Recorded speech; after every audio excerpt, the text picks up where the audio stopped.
This isn't how it used to be, but every year now we have to question whether or not we still need E3. This is how it goes. E3 just hasn't been the same for quite a while now, and the ESA just hasn't shown that they are competent enough to run E3.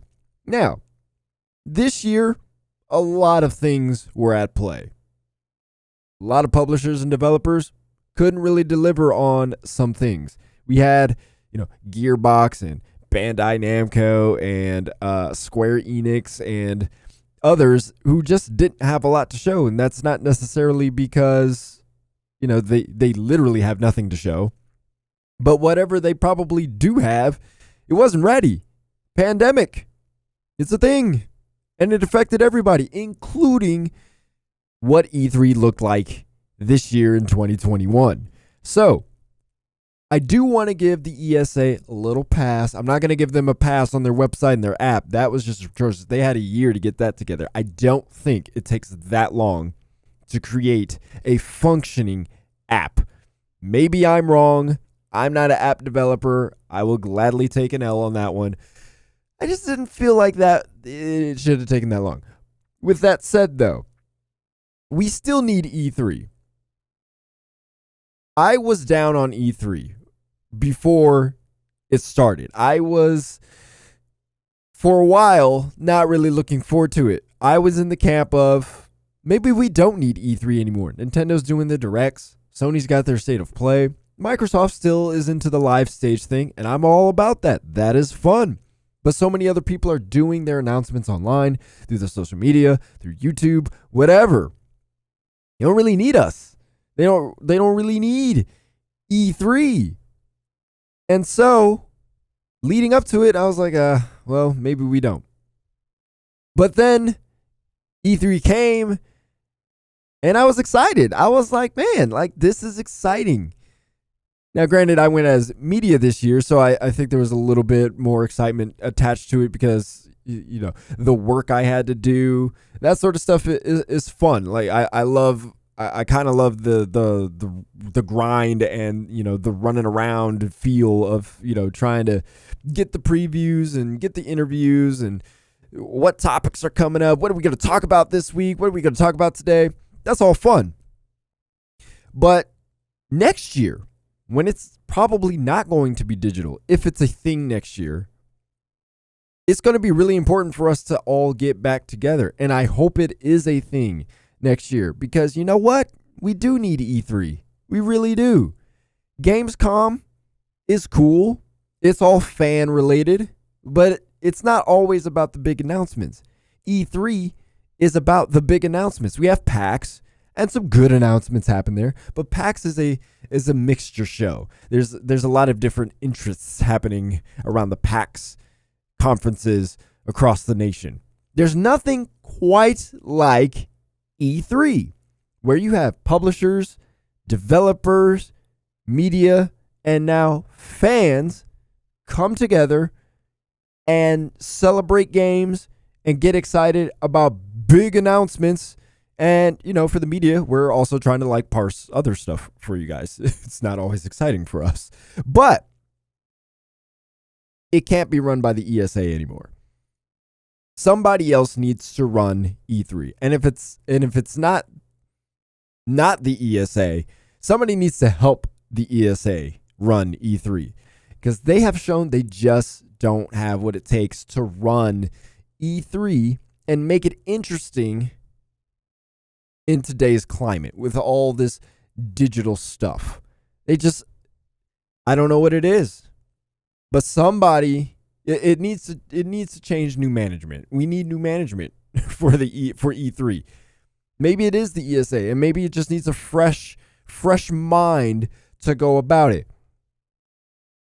But it can't be just the ESA anymore. It either needs to be somebody else or somebody helping them.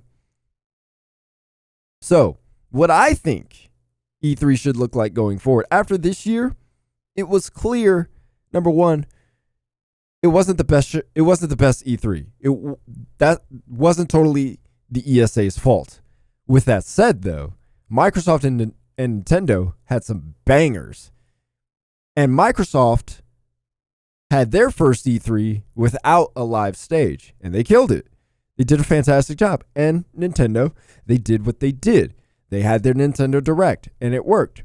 And you know what? If Sony would have showed up, they would have had some sort of state of play. Same thing, digital, not really live, but pre-recorded, but it would have probably would have been a banger. So what I think E3 should look like going forward is a mixture of digital and live. And what should happen is there has to be a compromise. Publishers and developers don't really want to pay all the money to be at E3 anymore because they can do this stuff on YouTube. They don't have to be on the show floor. They don't have to have a live stage anymore. Yeah, EA was another one that had, that didn't have to have a live show like they've used to. And so, let's meet them halfway. Do your press conferences online. Do your reveals online. Do it through YouTube. Do it pre-recorded.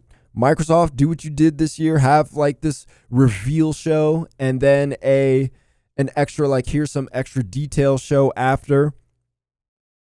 Same with Nintendo. Do your Direct. Sony, come back. Do your state of play. But have a live show floor with all the booths. And I'm talking about with all the big players there. I'm talking about Sony. I'm talking about Nintendo. I'm talking about Microsoft. I'm talking about Square Enix. EA. Activision, Sega,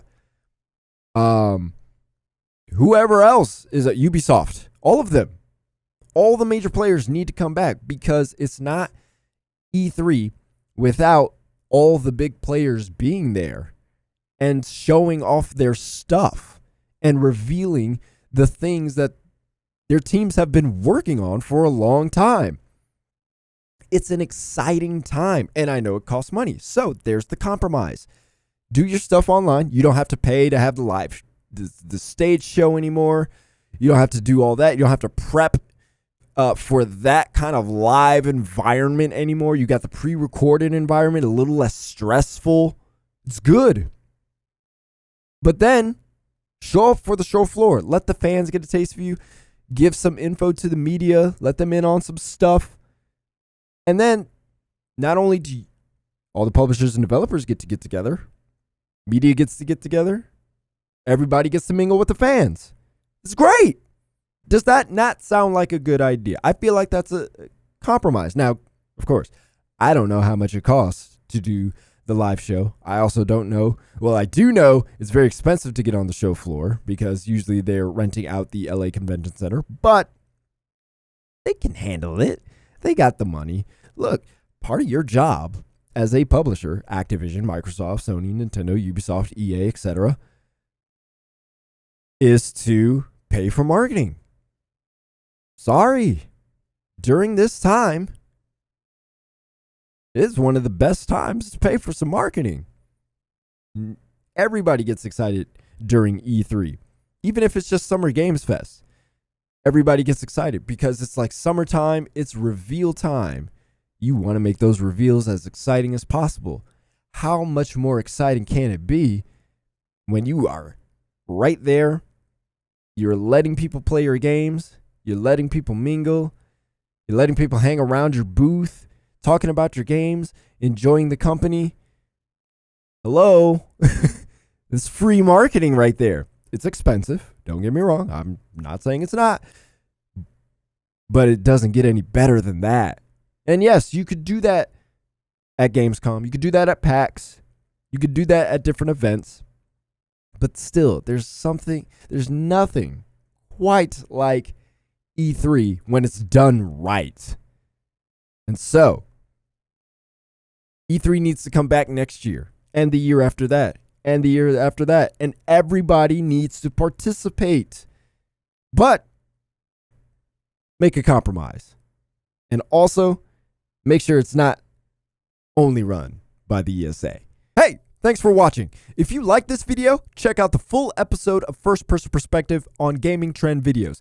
Each episode airs every Sunday, and you won't have to wait until these episode clips upload. Also, our team uploads raw, non-commentary gameplay of the biggest and smallest games on your radar every day. Go subscribe to Gaming Trend Videos.